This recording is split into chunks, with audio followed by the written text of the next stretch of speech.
You know who you can tell conditions? Like, you can just tell Jason Mamoa. Oh, yeah. His hair Those luscious locks. Yeah, it's like the very ocean he lives in. Yeah. Also, do you know that he lived underwater for, I think, 3 days to do this movie? Oh, yeah. Impressive. What? Yeah. How did he live underwater? He just willed it. I mean, he's Aquaman. I don't understand. He just decided. I hate this conversation. Only because you caught on so late. Yeah.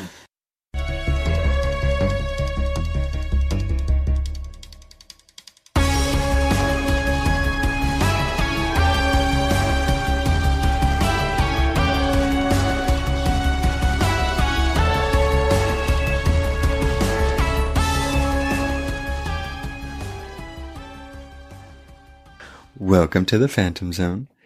3 fans, 1 podcast, and a sea of comics. Very relevant today. Yes. Today, we are going to do a little review of Aquaman. What we thought, what we hated, which isn't much, in my personal opinion. And You're speaking in the collective we. What we hated, which isn't a lot. And what I guess people are saying that just doesn't make sense. Yeah. Noah's review of this movie: shark bait. Ooh ha ha. Oh God.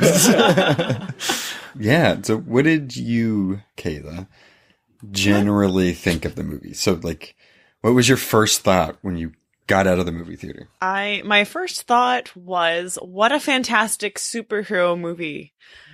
But also, it was just a regular, pretty good movie. So outside, regardless. so if it wasn't a superhero movie... Yeah, it'd be pretty good. It's interesting. But I thought it excelled in all things superhero. I feel like superhero movies are allowed to get away with certain things, like a certain amount of cheesiness, a certain amount of cliche. That is true. I think a lot of people forget that. Yeah. I mean, I think if you're going into a superhero movie, you should be prepared for slow motion. You should be prepared for those epic reveal scenes with them in their costume or whatever. So yeah, that's what non-comic fans don't understand. I think that it's not, as comic fans, we don't just accept that. Yeah. We want that. Yeah, exactly. That's what I think it's missed. You watch movie reviewers about the stuff that don't have any investment in comics at all. And they're absolutely entitled to their opinion. They're moviegoers, but they are not necessarily in it for the same thing. No, not at all. Like, so a good example, a lot of times this movie was overwrought a bit. There's a lot of like the scene with, spoilers. There's going to be lots of spoilers. Yep.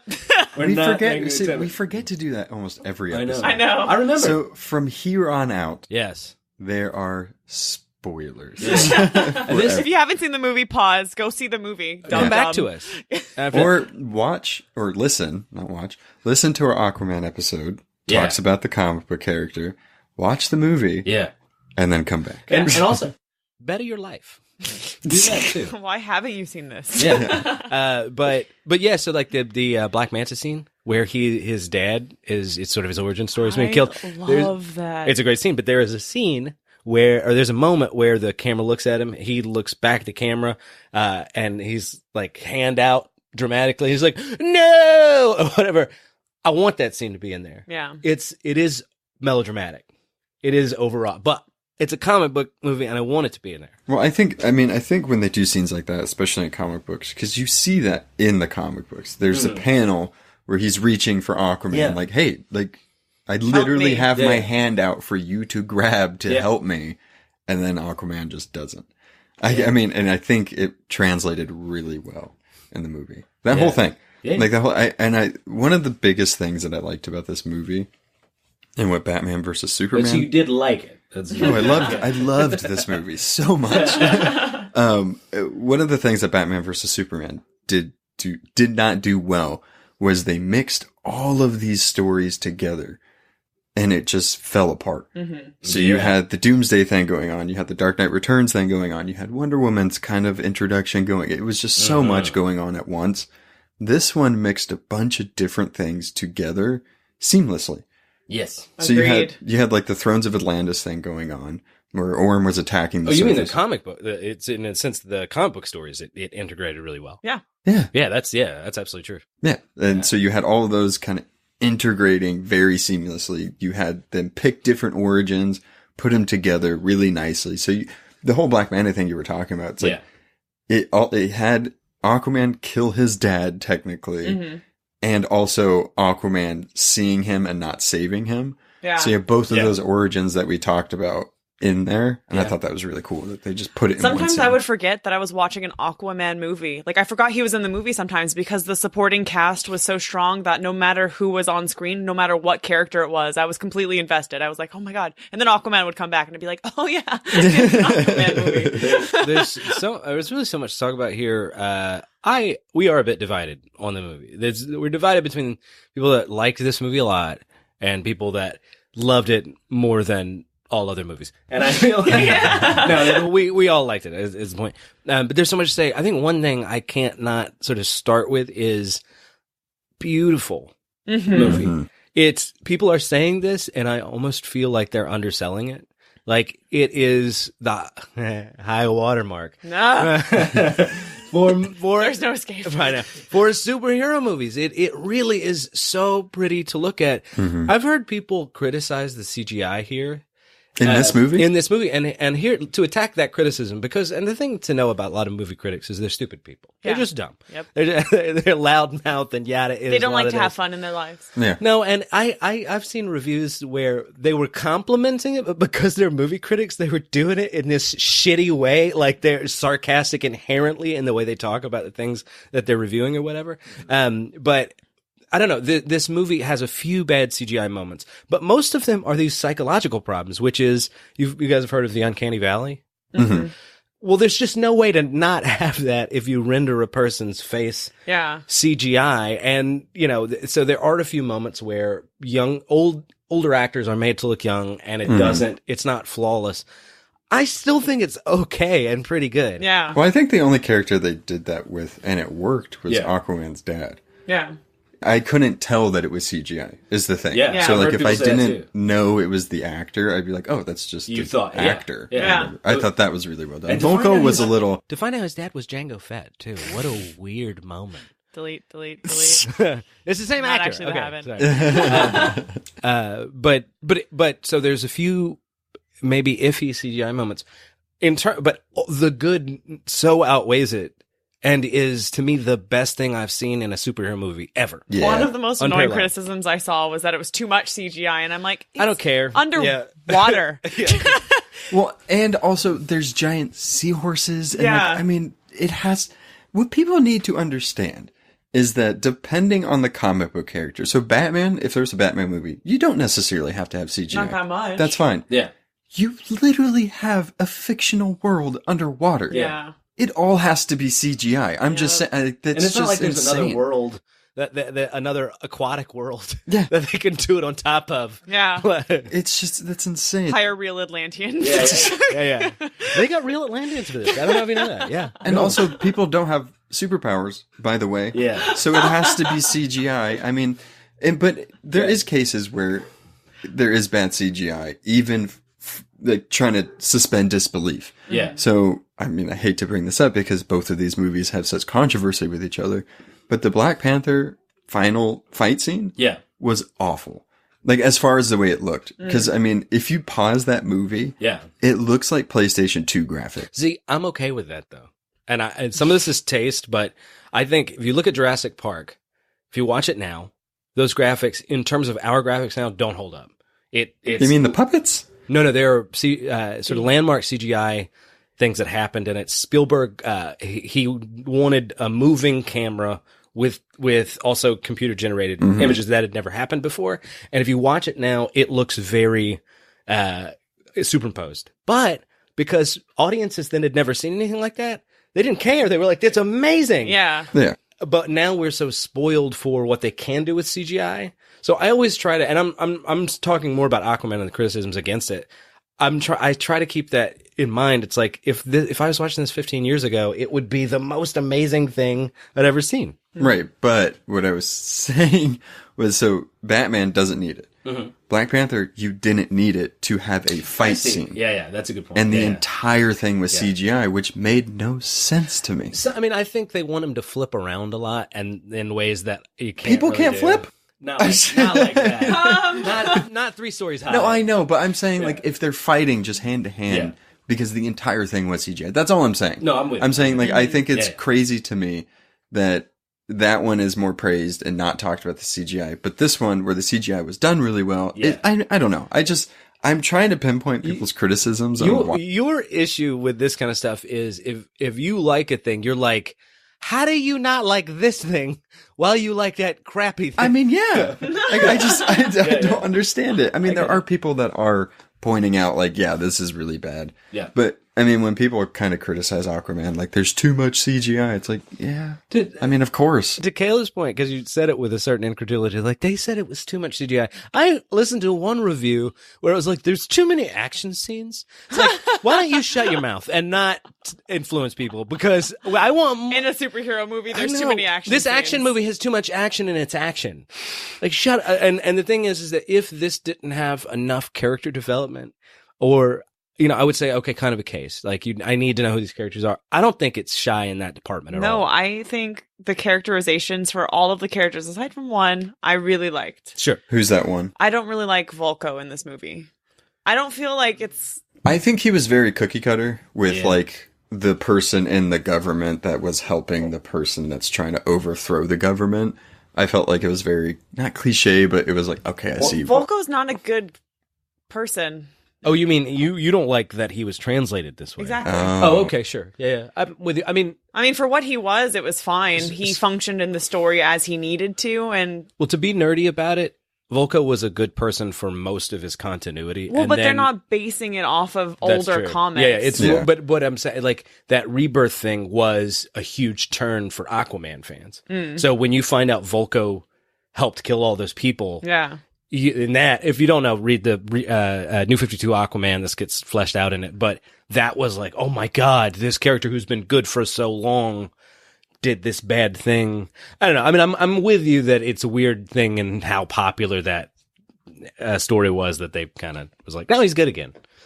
But yeah, I feel like they did it to kind of make Orm look worse. Yeah, I agree. And I was just the thing with that, like, to bring up Orm, I thought. He was so good. I loved him. Mm-hmm. I mean, I love Patrick Wilson, and after doing the research for the Aquaman episode that we did, I was super excited to see Orm translated, and I was not disappointed even a little bit. No, I mean, I think he translated that character so well. He embodied that character really well. I mean, even just that initial interaction with Aquaman and Orm, where they both pretty much talk about, like, oh, I wanted to meet you, but I also hated you. It's like, and you're my brother. It's like, that is absolutely perfect. That is clearly from the comics. That's what I wanted. And you delivered. My guilty admission is I loved Patrick Wilson in this movie so much. I thought his Orm was so compelling. I did feel myself rooting for him. But I think that's the point. The whole row, like my whole family that went to go see this with me, was nodding along with Orm when he was like, I put the garbage back where it belongs and I got rid of their warships. Everyone in the row was just like, we deserved that. Yeah, what's wrong with this guy? Yeah. And I mean, you were talking a lot about, when I was talking about Orm in the Aquaman episode, how if you're Atlantean, why would you want Aquaman to usurp your ruler who has, like, your best intentions in mind? Yeah, so I was like, if you're Atlantean, Orm is clearly the right choice. Yeah. Which is what they did. I mean, the Atlanteans went along with him. They're like, yeah, of course he's... For most of it, until they were like, oh, he's going a little too far. Yeah, actually, I don't know. We don't get a lot of that in this movie. It's just probably not room for it. Like the sense of like, what do the Atlantean people feel? Yeah. I think it's just more like you have to kind of put it together, only because he was kind of manipulating all the other kingdoms to be on his side, and then he's trying to kill the surface world. So, I mean, you don't necessarily see the Atlanteans be that way, but I guess you kind of infer that, like, maybe. If in Aquaman 2... he doesn't address the fact that people are polluting the oceans, and then I'm still going to be on Orm's side. I'm sorry. It's like, we're literally dying down here because of what they're doing, and you're not going to help us. To be fair, I don't think that's not a bad point, but it's like, I hope Aquaman doesn't run on a pro litter ticket.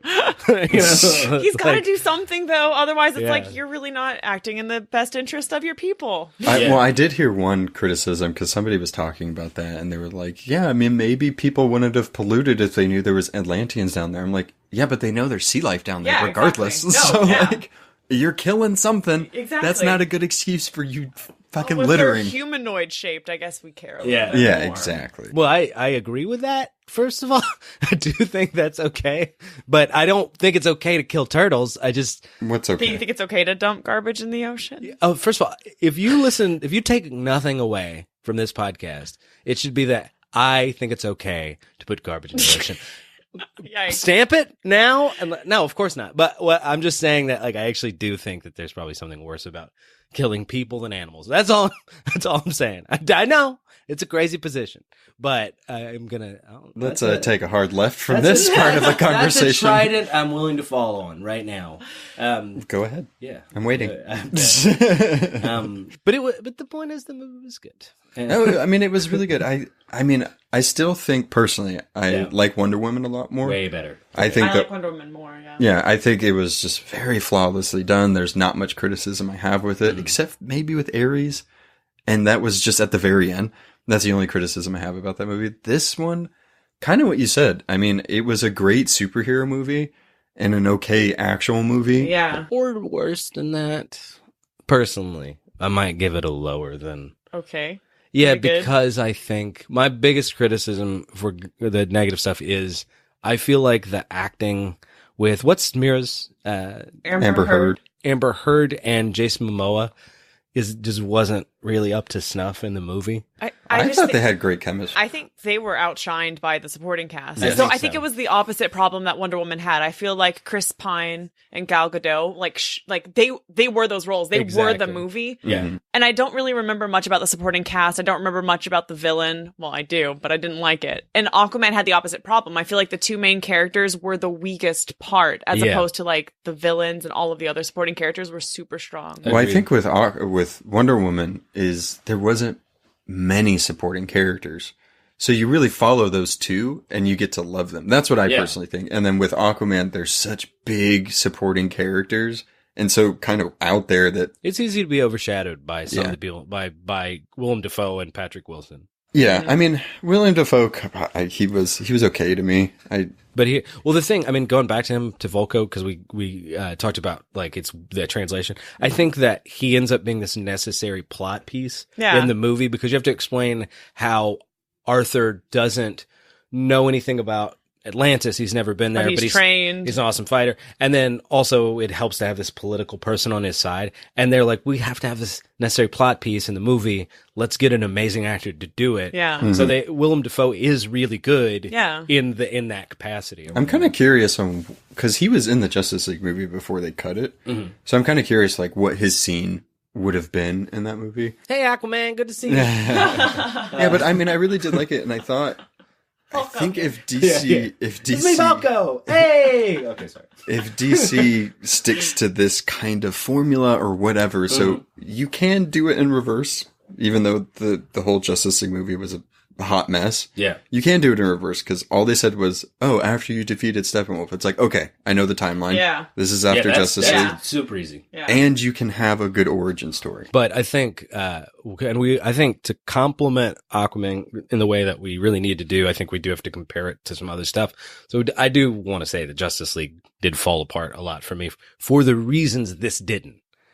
And that what you mentioned, I think, is a sort of good sort of point, which is that, like, Justice League has to do this thing where it's got to develop characters, right? And then it also has to forward the main crisis or conflict.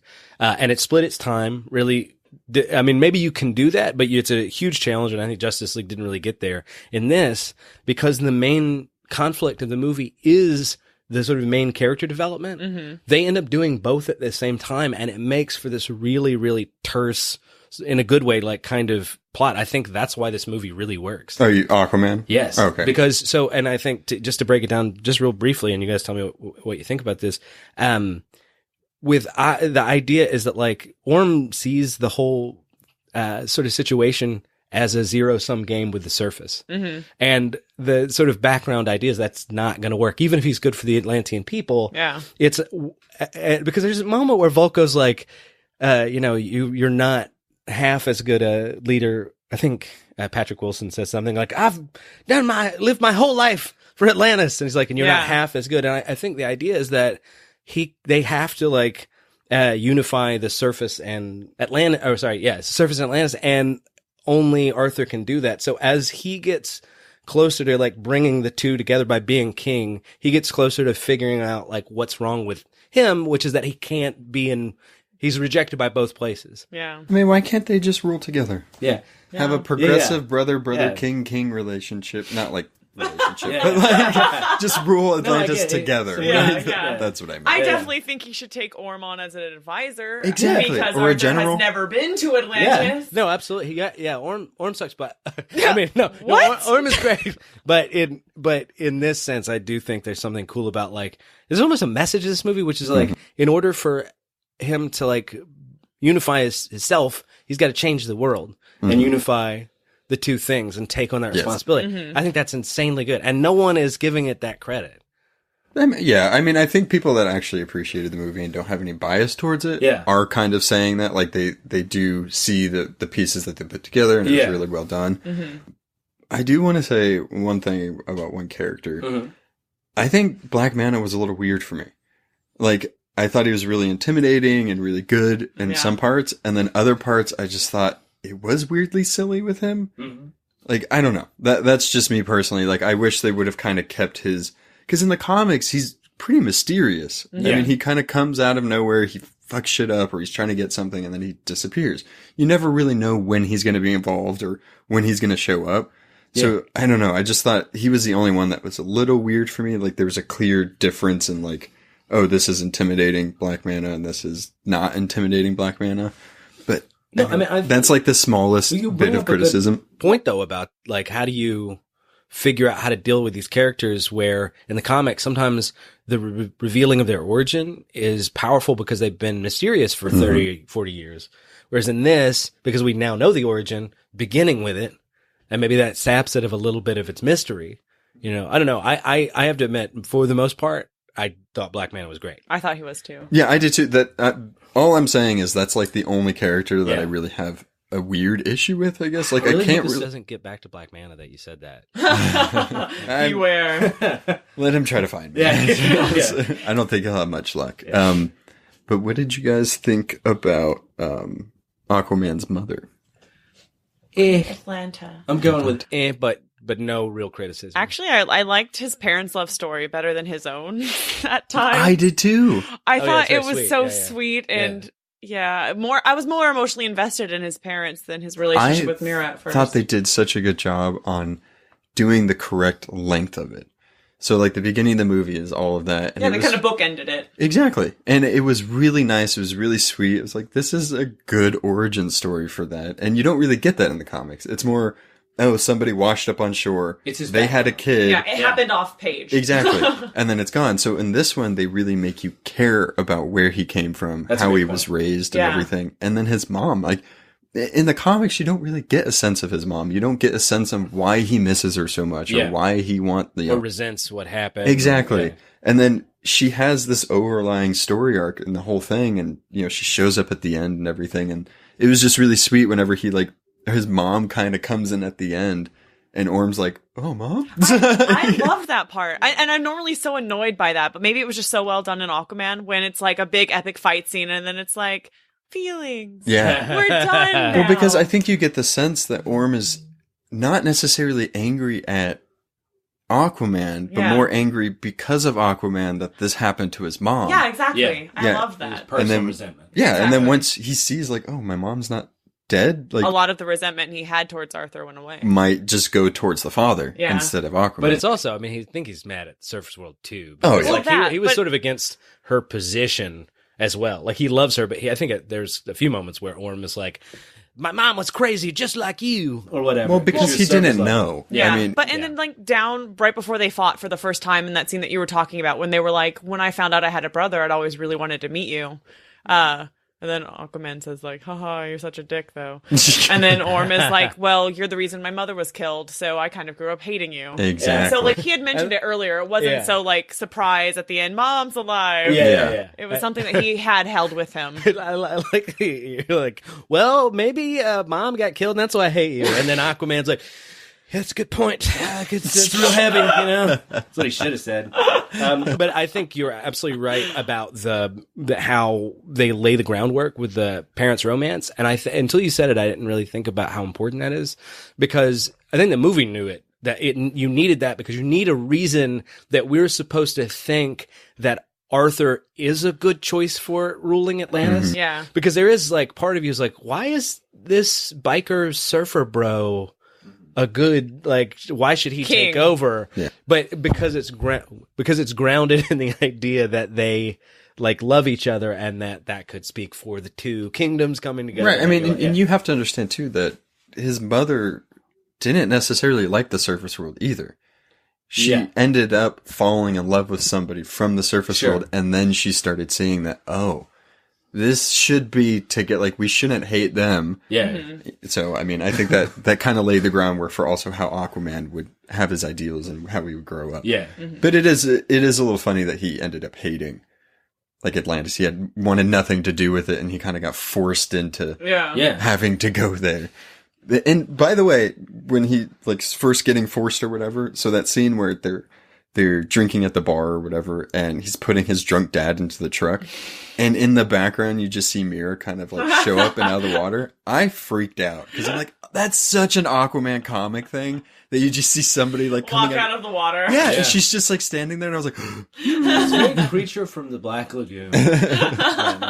yeah, but I thought that was really cool. So, two things. One, I wanted to go back to the Black Manta thing to compliment the fact that a lot of people mentioned, like, oh, there's too many supervillains in certain movies.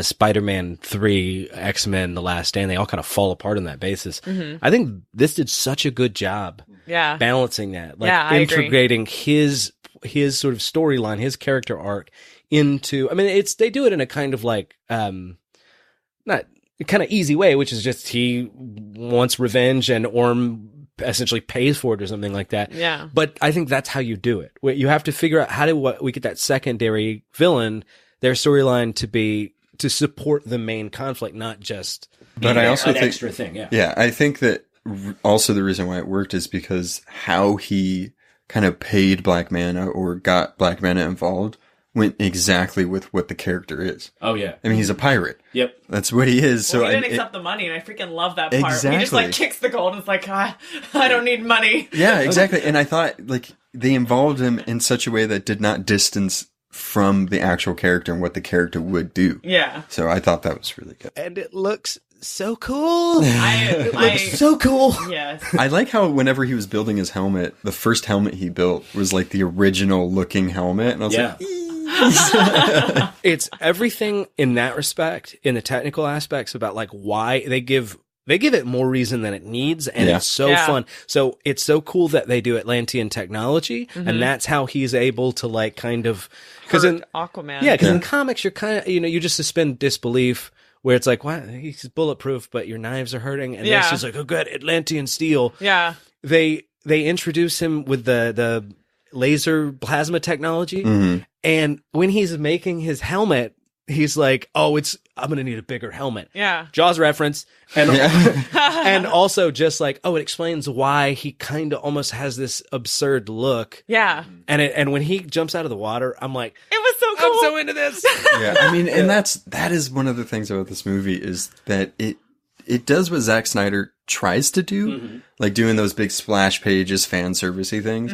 This one does it, and it's amazing. Yeah. Yeah. I mean, the way that the characters are introduced, the progression of them. Every time you see them in their costume full for the first time. When Ocean Master came out, I flipped out. Like, I was like, I've been waiting for this for so long, and I did not know it until now. There was like a gradual development of him too. Yeah. And what's cool about these characters, almost all of them, except for Mira, and she's great from the start, but like, they get a reveal. So they're in the movie, but then they don't get, it's like a Pokemon full form situation where it's Their like, final evolution. exactly. So you begin with Orm, especially in the Coliseum scene where he's like, he's wearing badass with a silver. trident. Yeah, he's kind of there. Same thing. Black Mana starts in a kind of like early pirate form of what he's going to be. Arthur obviously is. And the Coliseum too, he kind of has that gold plate, but Well, not and his full suit. So cool. I don't know if you noticed, because we did talk about it in the episode, that the armor that Aquaman puts on Yeah.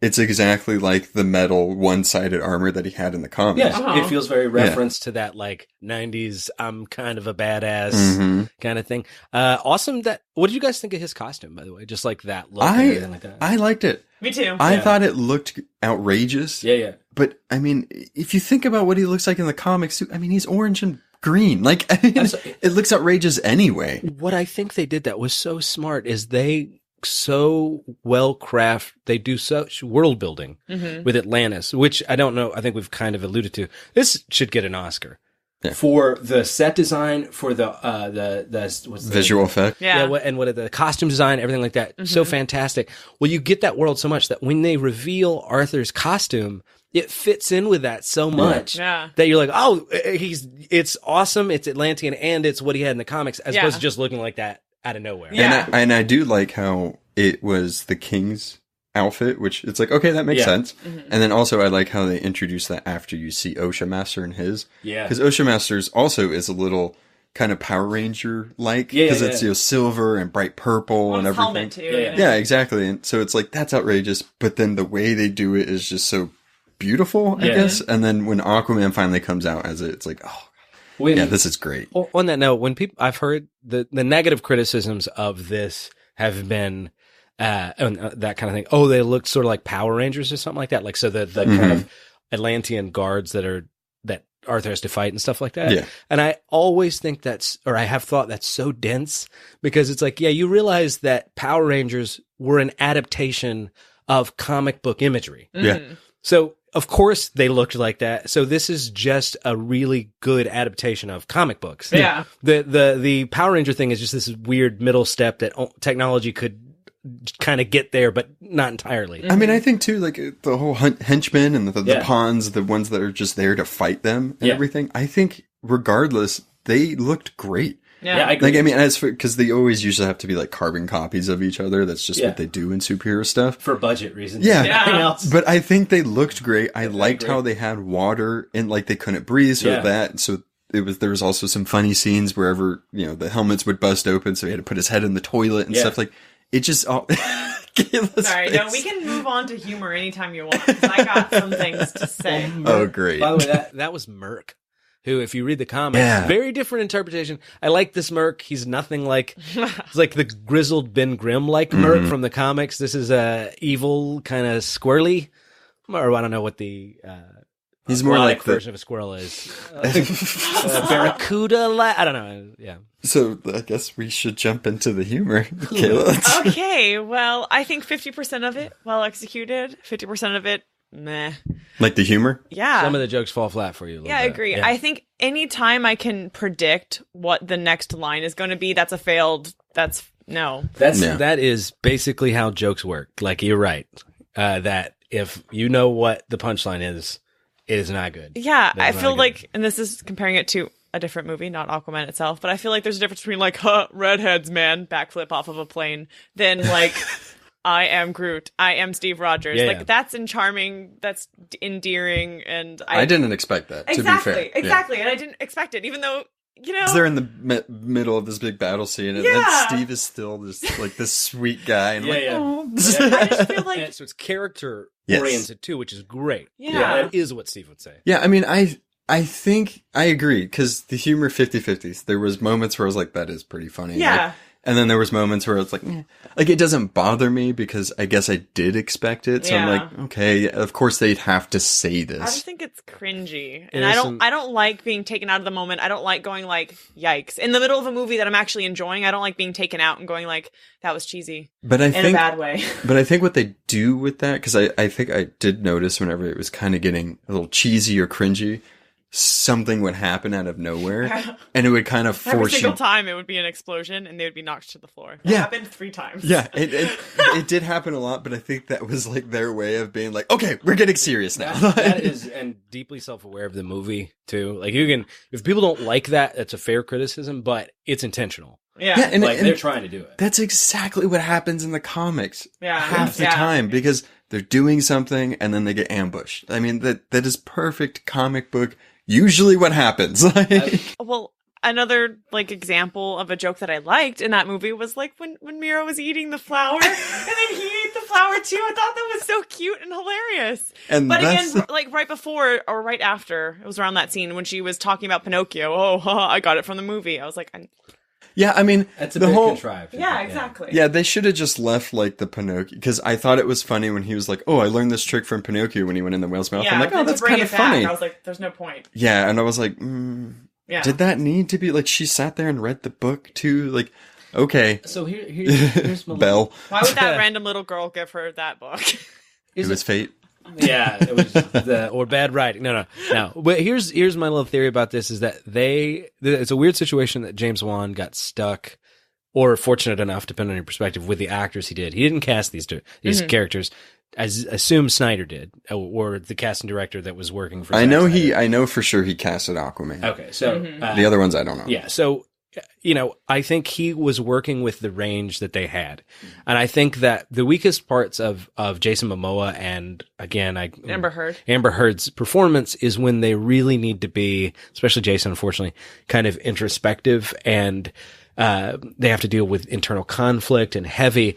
It's just not the thing he's best at. So I think the movie was smart to kind of like, let's kind of do the necessary stuff, but let's get back to the charming, silly stuff. Yeah. And if that breaks down the tone, hey, the wall just exploded. So we got to deal with changing that. pace. Yes. And so it's sort of a sense with like the director's just really, really good here to work around the abilities of the actors that they had, Yeah, I mean, I agree with that with Jason Momoa. yeah, Amber Heard, I felt like she did do really well in the Sure. moments when she was away from him.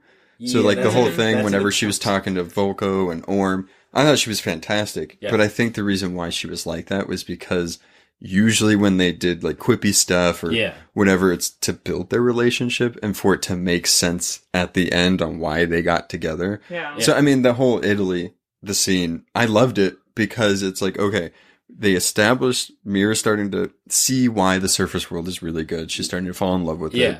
And also Aquaman at the same time. So I'm like, they just need that one scene. That's fine. They don't need to go back to it. Yeah. And that's what they did. I was happy that they were like, okay, she's starting to like him and fall in love with him. But And then let's they move did on. the whole cliche where she trips and he has to be like, "Oh, I got you," and Well, she's one of the most accomplished, badass Zibellian warriors. Weak ankles, so it sucks. apparently but- so. Yeah, but I have almost a question here, and you guys tell me what you think in terms of like, I thought it was a bit mixed up. This is more of a writing issue where do they have a long and storied history, or are they just getting to know each other? Who? Aquaman and Mira, because in the beginning, like he talks to her sometimes, like Well, he's very used to her, and they have a sense of each other. But then there's other parts of the movies, and I just kind of wasn't sure about it. Well, remember in Justice League, he had met her. Yeah. But He did had they- met her prior to. They knew that before. That's what I'm saying. They knew before Justice League. Yeah, but I mean, I think they've because she's so close to Volko and Aquaman was so close to Volko that they had bound to know about each other, She was just on meet the each beach other. every once in a while, like doing like dodging Maybe. wine dart lessons or something. Yeah. I guess. Yeah. So, No, I think that's probably the case, is that they have some passing familiarity. yeah. But Yeah. it's still, it got a bit for me mixed up because it's like I can't tell. It's like you've known him for this long, now you're falling in love with him. Maybe Well, because they never spent time with each I other. got you. And maybe there's something about like, he's becoming the king, Yeah. and I like that. She's That, very or she Nala. probably just, respect. or she Nice. probably just thought he was dumb and Yeah. wasn't worthy of it, and then she started kind of dumb. she started saying that he was. So I mean, Yeah. you know. I get that.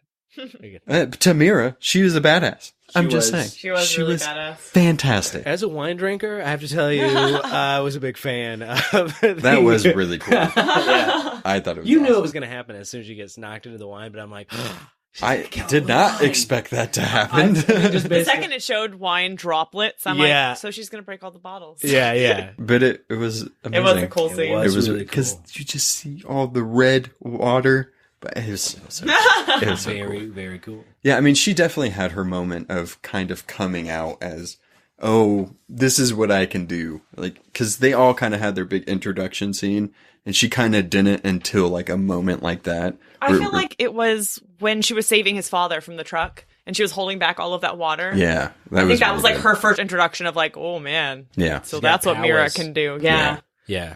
And her dad, by the way, I just think is worthy of a mention. Dolph Lundgren who plays King Nereus.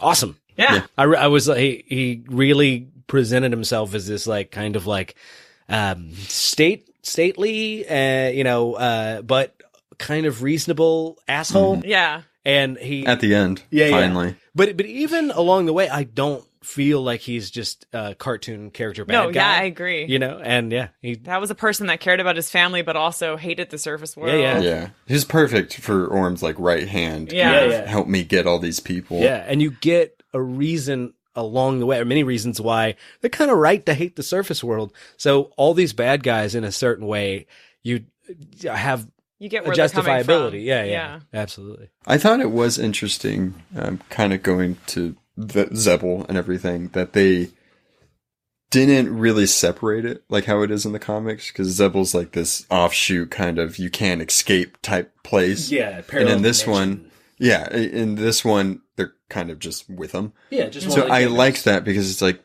I was worried about that because that's like a whole nother type of you have to believe that there's another dimension. Yeah. You do a vampire movie, and now they've added ninjas. Yeah, exactly. And I was like, oh, thank God. Yeah. Like, I'm fine with like Mira being betrothed to Orm and stuff like that, only to like kind of separate from that. Like, that's fine. That's perfect. None of those things are, like I said, sort of important to what she is and stuff like that. That she's in some pocket dimension. Exactly. Yeah. And I like how she separated herself from it. Like, she's like, oh no, this is not right. Whatever you guys are doing. Yeah. I thought they played true to the character, and her jellyfish dress was amazing. I love it so much. I'm so glad you brought that up, because I was sitting here thinking about it the whole time, and I was like, there's no place for this. You're wearing one right now, and I think that's good idea.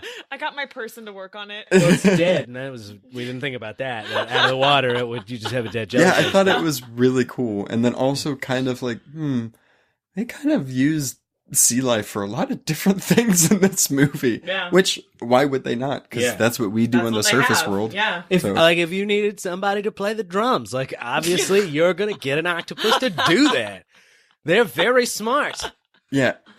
Very little mermaid. I read a few reviews where people did not like the movie based on that octopus playing the drums. Yeah. You know what's really stupid about that?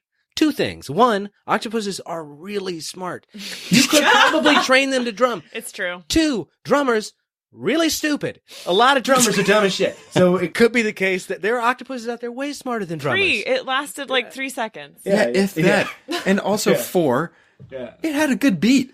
I'm just saying, like, if it was a bad beat, maybe like, that was weird. Like, why have that if it's not going to play well? But this one, it's like, it was amazing because I love octopus. And it was playing the drums with a good beat. It's one if you didn't like that scene, or if that scene makes it or breaks it for you, you sad little man who can't love things and is waiting for that moment. Can I also, so that we're talking about reviews and stuff, one of the things I've been seeing as a kind of trend, or what people were saying, is that they're all, I'm surprised it didn't suck. Yeah. What made you assume that it would suck? The sucky movies in the past. Okay, but I mean, that's crazy to me, only because it's by a completely different creative team. Agreed. Nothing in the trailer made you think that it would suck. I mean, you could kind of be like, I have to see it to see if it's going to be good. Yeah. But nothing about, I just think it's so weird because you had Wonder Woman.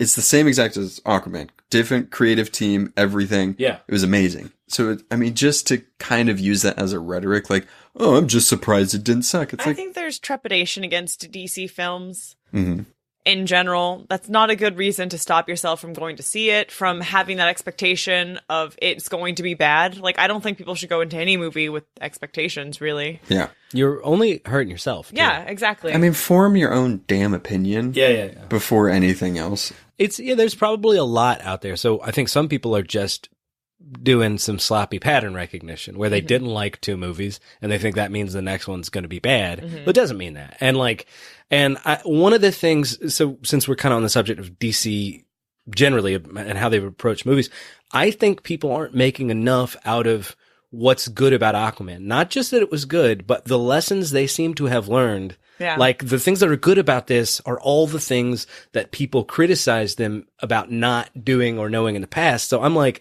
I feel like the ship has, again, literally no pun intended. Get the puns. The ship in the water, the aqua water. The ship, I think the ship has been somewhat corrected, right? Well, so about that, so That was a heavy how sigh. do I phrase this? I don't think they learned. Stop pointing that trident at us, Noah. I don't think they learned any lessons. Yeah. I think they let a director and a creative Sure. team do what they wanted to do.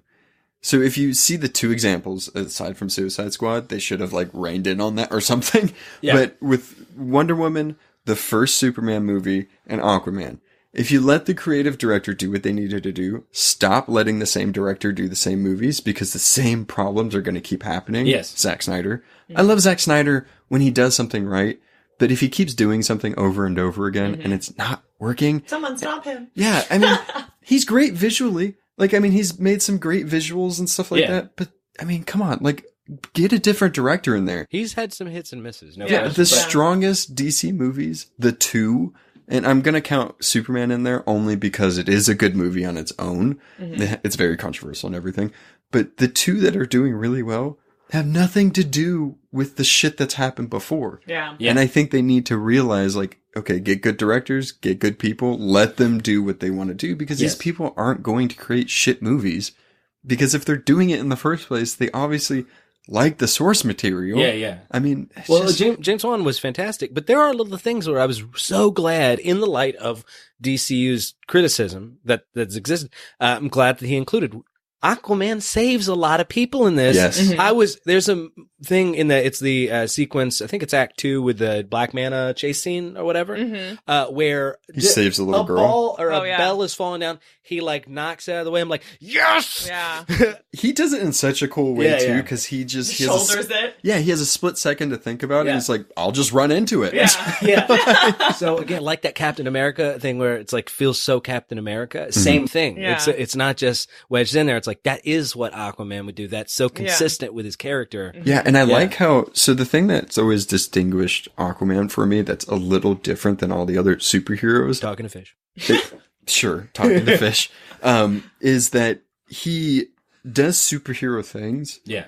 but not while like going out to be a superhero. You know what I mean? Yeah, So yeah. like in this, he's like trying to find the trident. He's trying to help, Atlantis, save blah, blah, blah. He's saving people in general. Yeah. But as he's doing this, Along the way. yeah, he's like, oh, I can do this. So let me save this person. Yeah. It's He's not on patrol. Yeah, exactly. Like Yeah. he's not patrolling and he's not like listening Batman-esque. for things Yeah. happening. Yeah. And I think that's always a cool distinction personally that I have with Aquaman that Yeah. he helps people along the way of his royal duties, I guess. Yeah. I think that's kind of what made his decision to not save Black Manta's father so powerful at the beginning of the movie. Exactly. And It's then- like he chose to do that. yeah.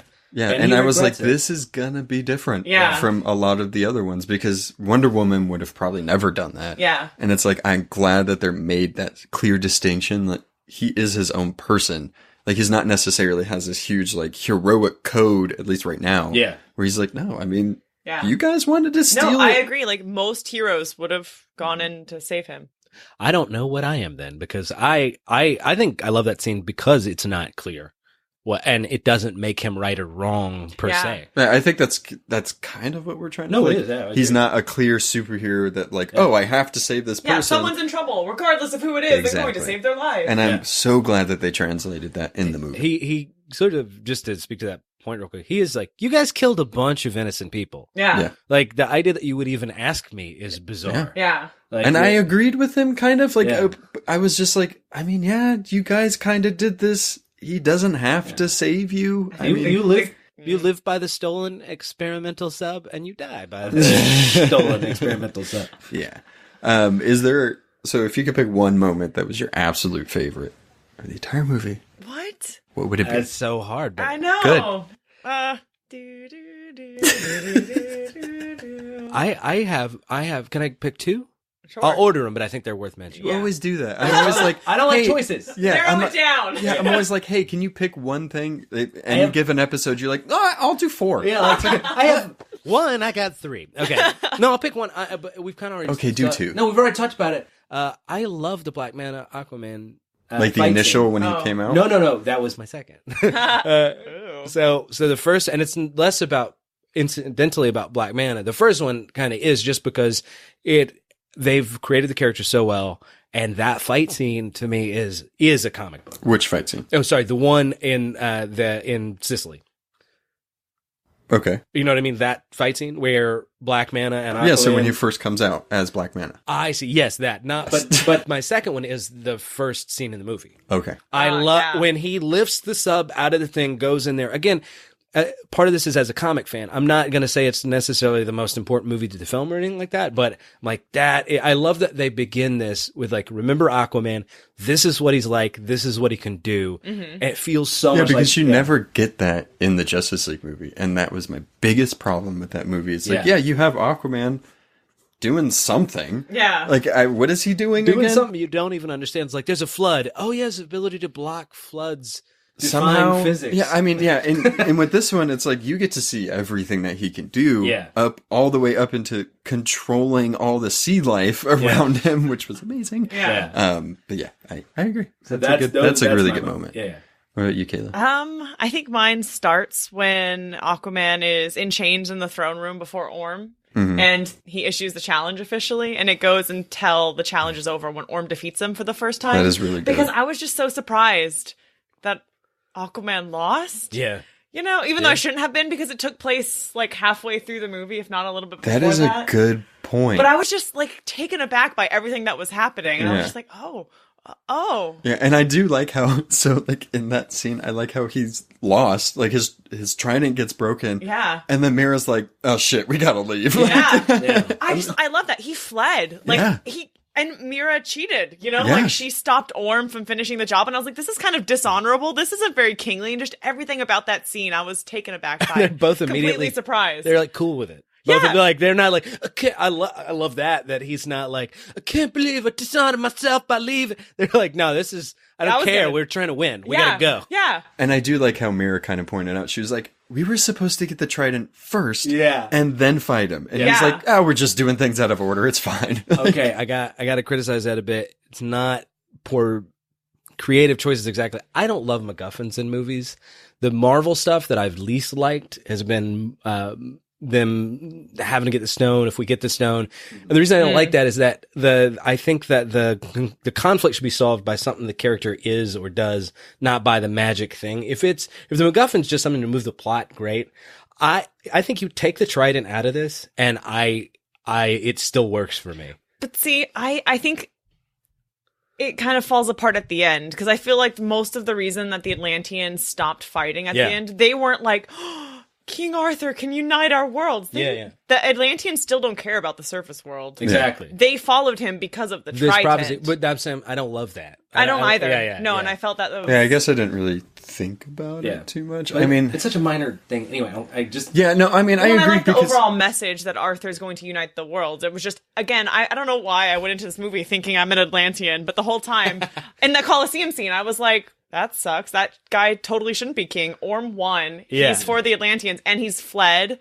He was dishonorable by, like, stopping Orm. I don't know. And he took his wife. Yeah, exactly. If I was an Atlantean, I'm like, screw that guy. And then at the end, it's like, oh, he has a trident. Now he's cool. Well, something we kind of we've neglected to talk about, just because I forgot. I don't know if you guys remember this. Orm is a liar.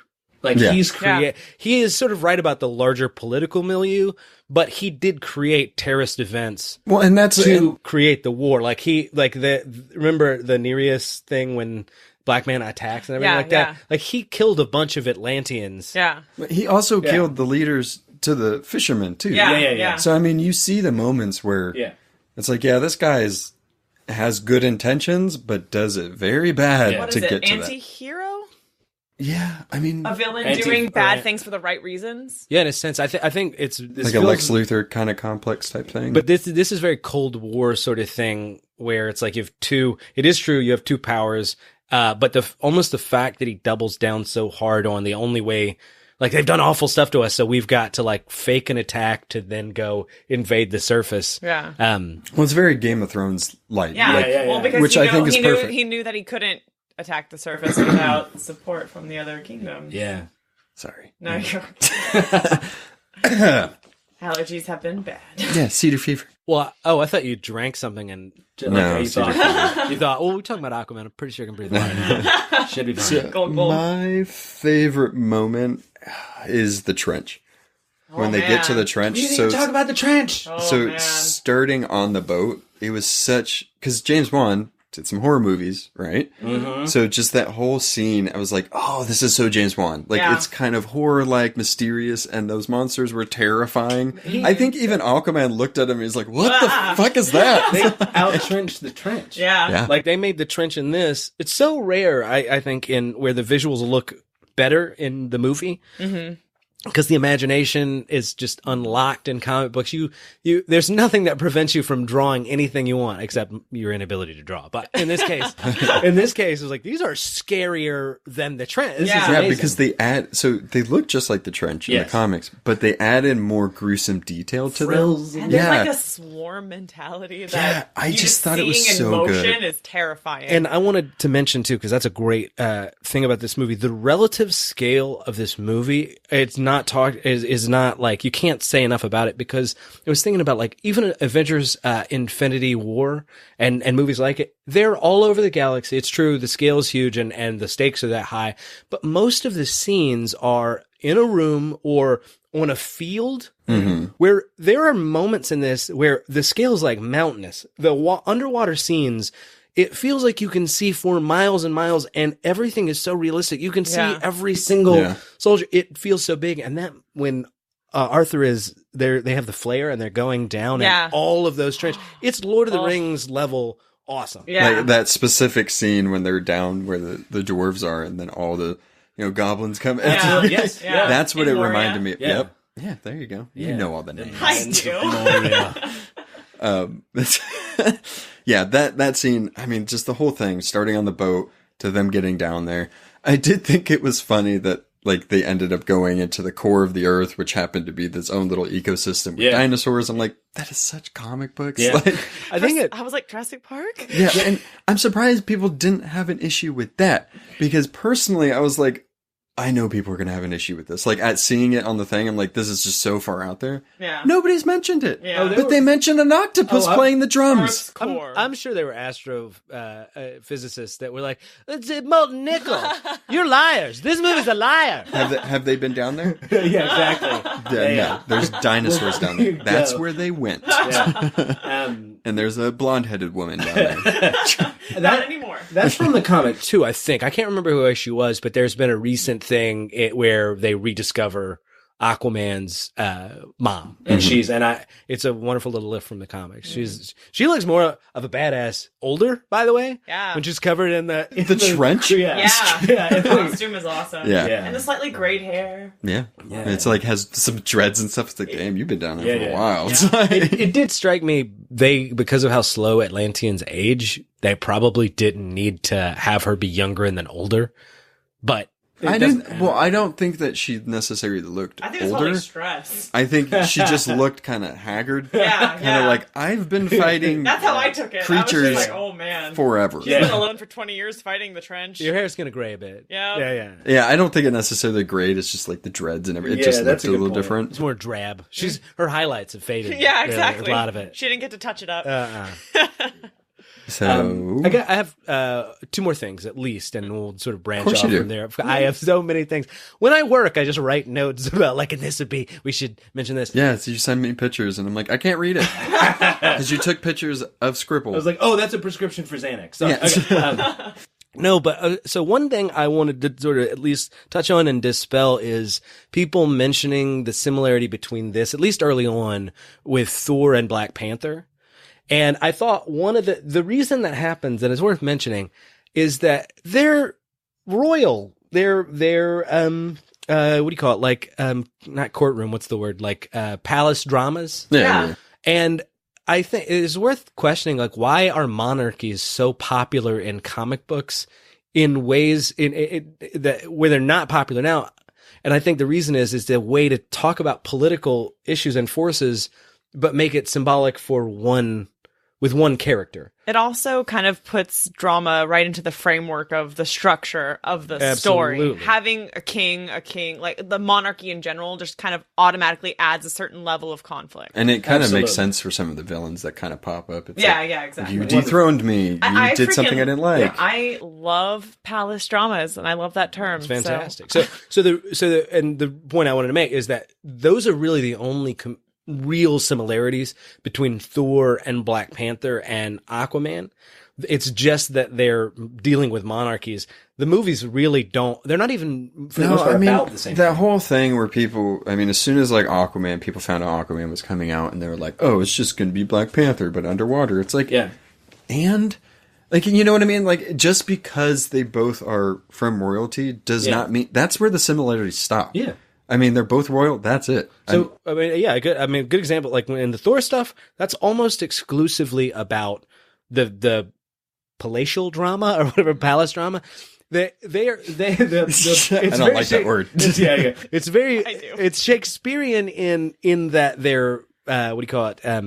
The stakes are high because they're important political figures, but for the most part, it's just this character has to become worthy and a good person despite, Well, they also have people that their decisions affect. Yes. Mm-hmm. So not only are they superheroes for the greater world or whatever, but they also have to make sure they do things that have the best interest of their people, because if Absolutely. they do something wrong, then all their people could die. Of course, but my point is that, like, so you have that with Thor. With Black Panther, he's already the king, and it's like, how should our kingdom relate to the other world? Should it be secluded or should it be very imperialistic? Whereas this is completely different. This is about like him trying to unify two worlds and not being a part of either one. Well, it doesn't want to necessarily. Yeah. But then he starts realizing the significance between it, because you have Orm, and he's posing a threat on the surface world that Aquaman grew up on. So he's like, "Oh, I guess, let me fix this." Defend that. Yeah. Yes. Oh, I was just say, so the comparisons are relatively superficial. Like as soon as you start thinking about it, it falls apart. I make the comparisons between Thor and Loki and Arthur and Orm. And I think that's where it stops. It's not more like the structure of the story, the political stuff. It's more of like the relationship between the brothers and who the brothers are as people. I feel there's parallels there between like Orm and Loki and Thor and Arthur. And that's kind of where my comparisons stop. And I think one of the differences too is that Thor and Loki deal more with each other than Orm and Aquaman. Yeah, because they grew up together versus growing up apart. Yeah, and they kind of met hating each other. Yeah. Aquaman and Orm. So, it just makes sense that they're not always involved with each other. Well, in New 52, that's not true. Yeah. They grew up and they were like, I've always wanted to meet you. And they meant it. Not like in this movie where they're like, I thought about it and then I realized I hated you because of this. In the New 52, it was like, I really wanted to meet you. I loved you. And now we're disagreeing. In this movie, it's more like when somebody's dad, you find out they fathered another family. And it's like, I knew about you. I guess we should meet, but, I don't want to. Yeah. I've heard of your legend. But yeah, I guess the reason I bring that up is that like people have criticized, not that there aren't similarities, and because there's a family drama here, but they've criticized it on the basis of it being derivative, and I just think that's not justified. That's just lazy thinking. Yeah. You could say every superhero movie is derivative of each other. Yeah. All movies are Superman. Is there an alien in it? Yeah. Superman. Yeah. Is there a rich guy? Batman. Yeah. It's the alien rich. And they had a kid. Yeah. I like how both of you said the same character. Yeah. Because that's where, so, and then the other question I would have is, how do we rank this on the scale of DC movies? So we're all, I think, Wonder Woman. Yeah. Top. You asked me this, and you were surprised at my answer. I wasn't surprised, but then I thought about it, and you should say it, but I thought about it, and I was like, no, there's some, that makes sense. It depends on what you're looking for. But, yeah, I said it, I already said it earlier. Mm-hmm. I would go Wonder Woman, Aquaman, Man of Steel. Yeah. And then the rest kind of are the same to me in there. Like, Suicide Squad's at the bottom. Yeah. But, Justice League, Batman vs. Superman, all that stuff is just, it's kind of one big mess to me. Yeah. But those three, and Man of Steel probably has more controversy, and a lot of people were divided on that one. Yeah. That's fine. You can have those criticisms, sure. but as the basis of a movie and a superhero movie and a different take on this character that everybody thinks is Christopher Reeves and, he's the Boy Scout and everything. I thought it was a cool little direction they went into. Yeah. But it was a good origin story. I mean, I thought it was really well done. Zack Snyder should have stopped there. Not done any more. Yeah. Personally, because I feel like those movies will do well. Just get different people. Or if you find a better one and the executives don't get involved, it'd be great. Anyway, so the last part I very much agree with. Yeah. Movies that didn't work seem to be more of a consequence of studio involvement than anything else. Yeah, I mean, I'm sure I love Zack Snyder. More This is micromanaged. Yeah, it's not a thing to get Zack Snyder away. I just feel like DC has so much invested in Zack Snyder and they want to make sure all the money they give him probably does what they want it to do. So that's why, but well, they give notes that aren't things that are necessary to a film coming together. So I think the notes they give are very rarely, how will this connect the conflict with the character's development? It's stuff like, wouldn't it be cool if there was more Joker because we found that test audiences like that better? And they're just throwing popular crap into the movie, but they're not unifying it. And so usually those movies end up being more convoluted and having little direction, and because the director is less important in it. Yeah. So for DC movies, definitely Aquaman or Wonder Woman, Aquaman, and then Superman for me. Are they further apart in a certain way? Like, so you'd sort of Wonder Woman, equal parts, Aquaman's next, equal parts, Man of Steel. Yeah. I mean, because I feel like those three are the better superhero movies that they've come out with. They're all different. Yeah. All of them are very different from each Absolutely. other. They're all very well done. I mean, aside from Superman's controversy and everything, that movie was beautiful. Mm-hmm. I feel like just like with Wonder Woman and Aquaman. We agree there, but pretty close. I think Wonder Woman's my favorite, but Aquaman is kind of right underneath. That's what I think because I too. enjoy the ensemble of Aquaman more. Like, I feel like I like more of the characters from Aquaman than I do in Wonder Woman. I just thought Wonder Woman, I don't know, it's special. So they're really close to me. Wonder Woman is still first place, but it's pretty close spacing. I think I need to rewatch Man of Steel, because I don't really remember it that well. A lot of people kind of watch it and we're like, ooh, this is different. I don't remember disliking it. But most recently, the extended version of Batman vs. Superman I actually really liked. So I probably would put that third. You would put Batman versus Superman third? That's the next one on my. So it's Man of Steel, then Batman versus Superman. The extended version fixes a lot of the holes that the theatrical release did. Because the executives wanted a specific runtime, and they had to cut shit. Yeah, and we don't care about the quality. We're executives. I mean, we could have a whole episode on this. In China, where it's like it's got to be under 2 hours or something like that. I don't know. That's not true. Because Aquaman is 2.5 hours long, or 2 hours and 40 minutes, or whatever. Huge in China. It's made over $300 million before it opened. Seafood is big in China. You know? Jesus I love it. They care about the sea. They do, and they're not wrong. But so I'm putting Wonder Woman way up. Above. That's my third favorite superhero movie of all time. Mm-hmm. So interesting. And keep listening to the podcast to find out what the other two are. Okay. Way up there. And then Man of Steel, Aquaman are very close to me. Whoa. I like both of them. They're very different in their approach. Like a lot of people, I understand the criticisms that people made against Man of Steel. I have to admit, I was surprised to hear them because I didn't think about them until after I watched it. Yeah. So do you think that swayed your decision a little bit? No, I don't think so. I mean, because I just think Man of Steel is a good movie, and I think it works. I think that the people that didn't like it aren't wrong, but it's just taste. So, like, in other words, they wanted it to be sunnier and to be more rescue heavy, and Superman not to kill. I don't think those are essential to Superman. Some people's Superman needs that. I understand. Hit the mic one more time. I'm sorry. I have very expressive. I'm doing that with my chin. It's anyway, but yeah. So, that's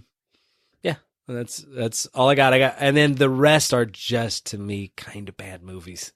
I have to watch the recut. I will admit that I'd be open that if it does fix a lot. Yeah.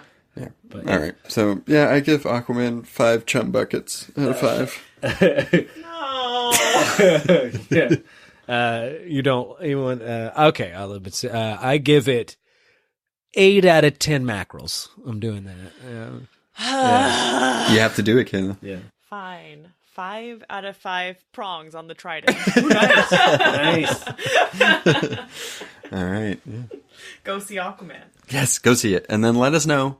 Message us. Tell us you hate what we said about it. Tell us what you disagreed Don't with do it. that. Well, I mean, I have had... Yeah, Blocked. feedback. One You thing. don't like Aquaman? Blocked. There was one thing. So on Instagram, I put like, oh, what did you like about Aquaman?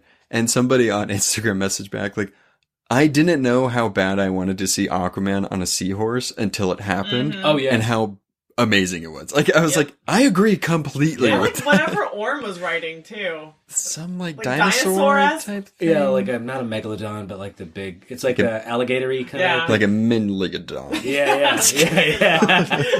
Yeah, I mean that.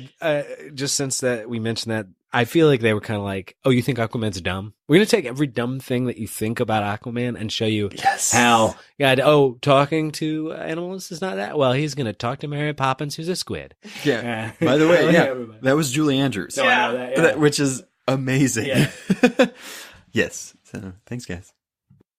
Thanks for listening.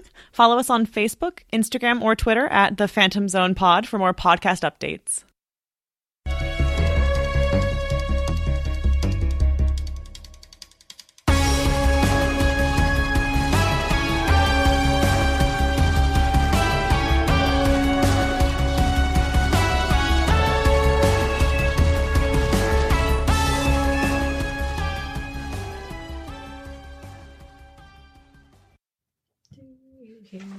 People sing the song of Anchorman. It is the music of the people who will not be slaves again. Les Mis is my default. I love Les Mis. Me too.